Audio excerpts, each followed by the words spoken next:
pero sa top lane mukhang gusto nilang galawin. Mukhang gusto nilang guluhin dito ang isang Joy, mga kaibigan. Ito nga po yung Hilda, bumilis na with the speed up, pero nandoon ang mga kakampi ng ating mga bad 3v2 situation, ladies and gentlemen. Pero may iipit ba? Ito na nga po yung Edith Say will fold on, mga kaibigan. First blood kill coming from Joy, at nakadalawa kagad siya rito. Sinunod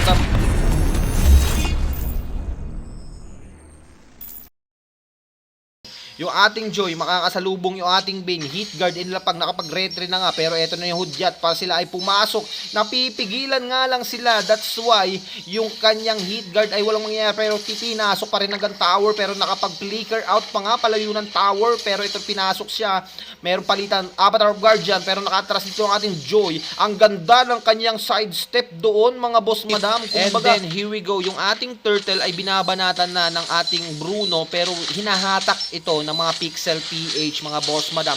Eto na yung shortcut with the deadly catch, yung ating Ruby ang makakuha doon. Avatar of Guardian palayo.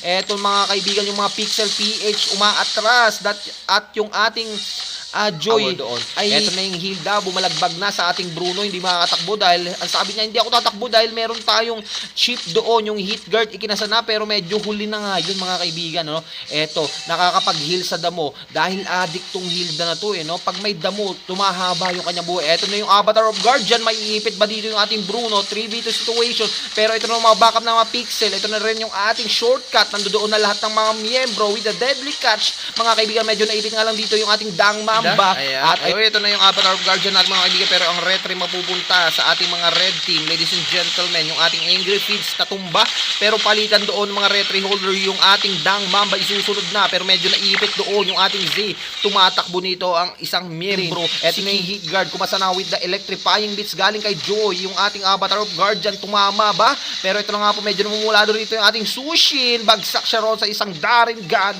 at si Mikage ay makakuha ng inhibitor tower. Si Angry Feeds tumba na rin dito, medyo naipit, flicker out papunta sa may turtle area. Nagton para ko yung ating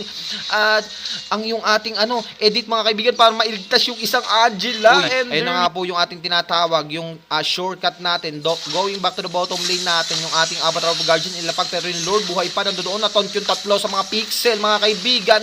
Pero si Mari Baby ay tutumba, ang Griffith sa isusunod, Darren God ay tumba na rin. 3-0, 3-1 magiging palitan, pero ito na nga po yung ating Sushin, bagsak na rin, mga kaibigan. Medyo naipit nga lang doon si Mikage, at siya rin ay babagsak. Isang bata na lang ang natitira, pero alam, or tawag na ito, ang lalim masyado ng kanilang tinakbo, no? Pero doon na nga po yung ating I'm offended, nakahuli ng dalawa, nakakuha ng kill dito, dalawa na, si Sojiro at Maribaby ay itutumba, kabubuhay lang nila, pero si Mikage ay bagsak na rin. This is bad for the side of bad, mga kaibigan, dahil kabubuhay lang nila, tumba na naman sila. Pero eto, tingnan natin, kayang-kayang magdepensa dito ni Angry Feeds, pero pag naburst siya, ayun na nga po, pinasukan na, and it's a wipe out and killing spree para sa ating Sushin. And there you have it, mga kaibigan, with that deadly catch, they were going to finish this game number 1.